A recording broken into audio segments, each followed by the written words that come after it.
Hi, Gary here.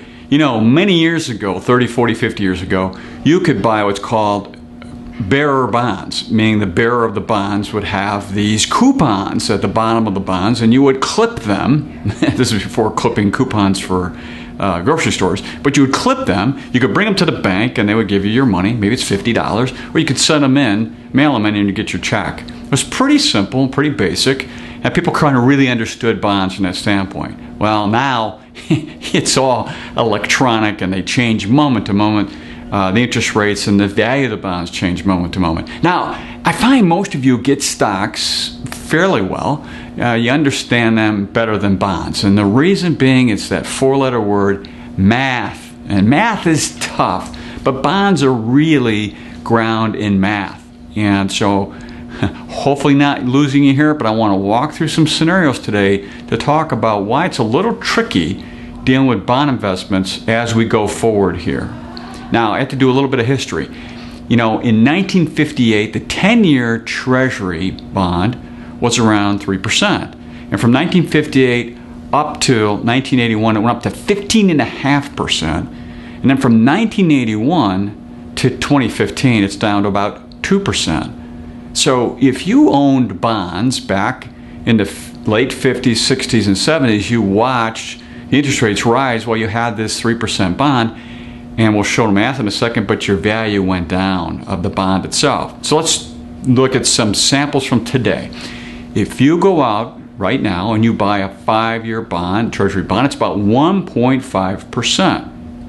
Now, we know the Fed's going to raise interest rates, and most likely these interest rates are going to go up at the 5-year level and the 10 and 20 and 30-year level. So if this 5-year level goes from the 1.5% currently and then it goes up to 3%, what's the result of that immediately for you if you go to sell that bond? Well, if you do the math, it's a minus 7%, meaning you buy at 1.5, shortly thereafter it goes to 3%, you go to sell the bond, you'll lose 7%. Now, nobody wants to lose 7%, but it's not a killer.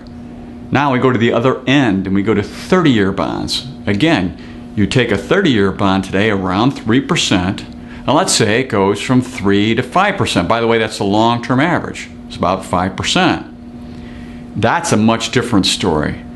What would happen is you'd lose 30%, meaning that bond went, if you bought one for $100,000, would go down to $70,000. And if you sell it and don't hold it all the way for 30 years at 3%, now I gotta tell you, it's not gonna be fun watching rates, and they average around 5. It could be up or down from there, and not being able to sell that bond because of a 30% loss. You really put yourself in a tough situation. And it's even worse if the rate were to go to 7%. It's a 50% loss. I know it boggles your mind, but think about that.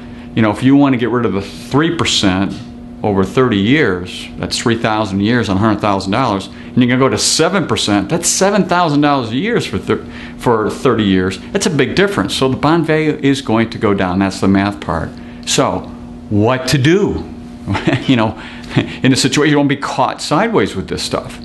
Well, there's obviously staying on the short side, we always call it, and that's, you know, the 5-year or less, where you got really low rates, 0.5% to 1.5%, to going to things like alternatives to this, foreign bonds, high yield bonds, mortgage bonds, and then you can kind of go into the equity side and you get high dividend yielding stocks. But again, remember, these are stocks, so they even got more volatility than bonds in bad markets, preferred stock, and there's things called MLPs, and I can go on. But there's a lot of dividend driven, interest rate driven bond alternatives that you might seek, but you got to watch them a little closely as well. But the real story here is when interest rates move up, bond values go down, and so holding something like a 30-year or 20-year Treasury, even a 10-year Treasury, can have a real negative effect on your portfolio. And it's just something to be aware of and to make sure you understand that. Now, if you have a portfolio and you don't understand that and you've got these bonds, give us a call. We have a second opinion service where we can come in and we'll walk through your stuff with you, help you take a look at it, and point you in the right direction. Make life a little simpler for you. So until next time, enjoy.